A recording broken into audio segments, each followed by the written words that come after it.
मिठी तमुज सिंधुआ मिठी अमर जी बोलिया जो सिंधु के टुकर करे सजा उन्हीं ले गोलिया जो सिंधु के टुकर करे सजा उन्हीं ले गोलिया कुत्ते जियां लके लुबे कुत्ते जियां लके लुबे सो कोन इज्जतदारवा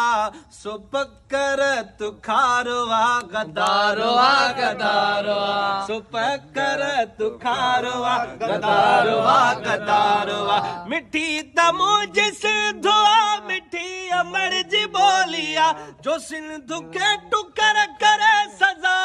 उन्हीं ले गोलिया जो सिंधु के टुकर करे सजा उन्हीं ले गोलिया कुत्ते जियां लके लुबे सो कोन इज्जतदारवा